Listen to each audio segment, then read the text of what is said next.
Mtume Paulo anazungumza kwa Wakorinto, anawaambia ya kwamba hamjui ya kuwa ninyi ni hekalu la Mungu.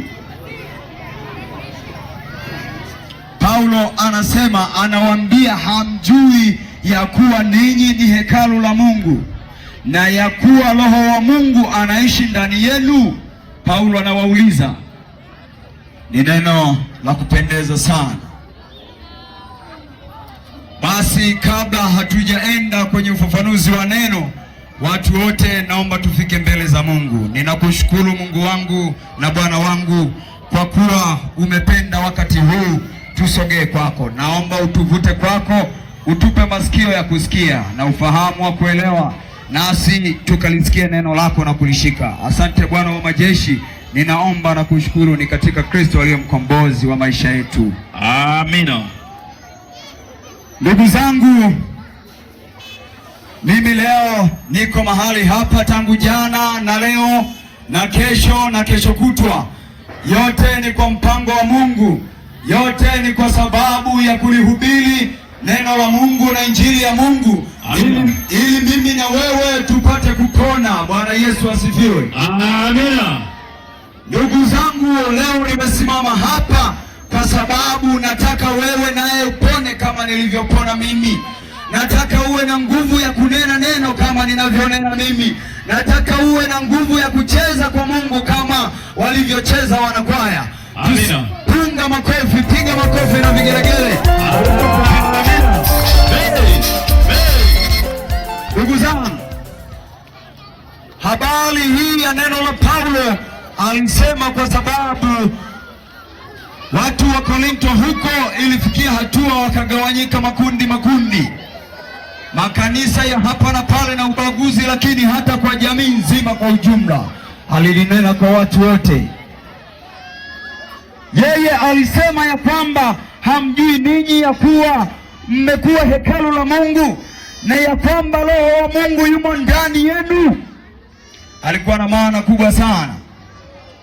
Unajua, mwanadamu awaye yote anayesimama na kutembea, aliyebeba pumzi ya Mungu, huyo ni hekalu la Mungu.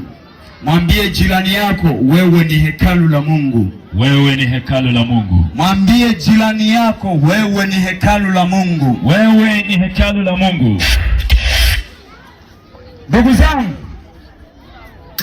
watu wa leo, binadamu wa leo, watoto wa Mungu walioumbwa katika hali ya thamani, wameligeuza hekalu la Mungu kuwa hekalu la Ibilisi.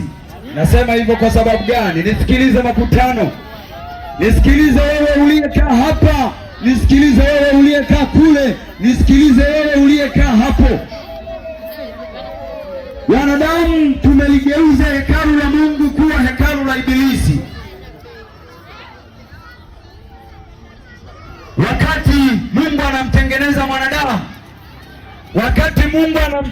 mwanadamu, kabla ya mwanadamu alivifanya vitu vyote kwa neno, akavifanya vitu vyote kwa neno. Mimea, wanyama, ndege na kila kitu akavifanya kwa neno. Lakini wazo lilipofika kwa mwanadamu, nia yake ilipofika kwa mwanadamu, aliita kamati ya uungu wake, akasema na tumfanye mtu kwa mfano wetu. Amina. Sema wewe ni kwa mfano wa Mungu. Mwambie jirani yako, tena kwa sura ya Mungu. Tena kwa sura ya Mungu. Mwili wa mwanadamu ni hekalu la Mungu kwa sababu una thamani isiyokuwa ya kawaida. Una thamani isiyokuwa ya kawaida. Maana yeye aliyeumba mwili wako alijadili na kamati yake ya uungu, yani roho tatu zinazokamilisha kuwa Mungu, ambaye ni Roho Baba, Roho Mwana, Roho Mtakatifu. Wakakaa kamati wakasema ya kwamba tunamfanya mtu kwa mfano wetu, tena kwa sura yetu. Hebu angalia ulivyo na thamani mbele za Mungu. Amina. Ni kiumbe gani kingine ambacho kina thamani kama mwanadamu mbele za Mungu? Wewe una thamani sio kwa ya kawaida. Sasa sikiliza nikwambie, leo hekalu la Mungu tumeligeuza kuwa hekalu la Ibilisi. Tumeshindwa kulitumia kama jinsi ambavyo Mungu alikusudia. Tumeshindwa kulitumia kama jinsi Mungu alivyopangilia, ya kwamba huyu ninayemfanya kwa mfano wangu atakuwa kama mimi, ataenenda kama mimi, ataishi milele kama mimi, tena kwa sura yangu. Chapa makofi na vigelegele. Amina. Chapa makofi na vigelegele.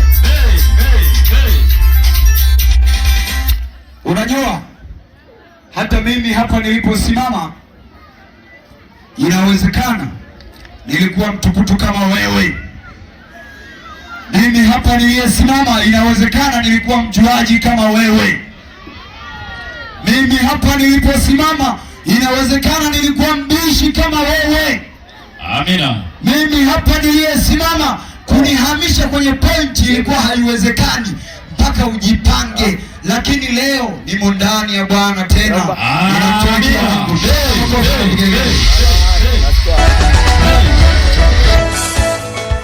Ndugu zangu, amina, sikilizeni makutano, niwaambie, ni kweli tunamjua lakini hatumfuati.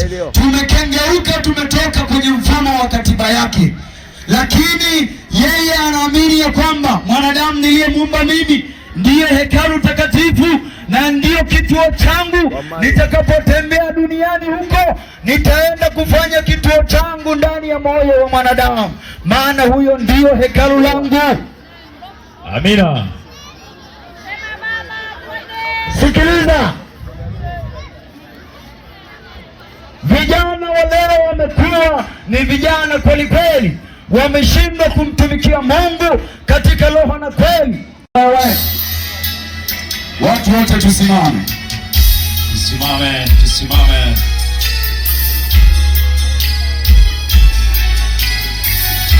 Wewe unahitaji kutengeneza maisha yako, sogea mbele, mtumishi wa Mungu atakie baraka. Mungu, somaji naomba malizia kitabu kimoja. Nifunulie waraka wa kwanza wa Yohana, ile sura ya pili, ni sura ya mstari wa 16. Waraka wa kwanza wa Yohana sura ya pili, ndio mstari wa 16 imeandikwa. Ndio. Maana kila kilichomo duniani, ndio, yaani tamaa ya mwili, ndio, tamaa ya macho, ndio, ni kiburi cha uzima, ni kiburi cha uzima, ndio, na Baba, ndio, bali vinatokana na dunia. Havitokani na Mungu, bali vinatokana na dunia.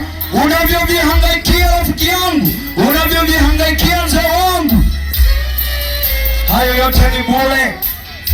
Havitoki kwa Baba, bali vinatoka kwa dunia hii. Usijihangaishe, usijitabishe, usijifanye ya kwamba wewe ndiye wewe. Malizia na mstari wa 17. Mstari wa 17. Ndio. Na dunia inapita, ndio, pamoja na tamaa zake. Dunia inapita pamoja na tamaa zake. Bali yeye afanyaye mapenzi ya Mungu adumu hata milele. Ndio, pamoja na yeye afanyaye, bali afanyaye mapenzi ya Mungu, yeye anadumu milele. Na kukaribisha rafiki yangu, sote tukiwa katika Bwana, hakika tutadumu milele. Hizo tamaa za pombe unazokunywa, hizo tamaa ya wanawake inayokusumbua, ndugu yangu, hiyo ni ya kidunia. Achana nayo, karibia leo kwa Bwana.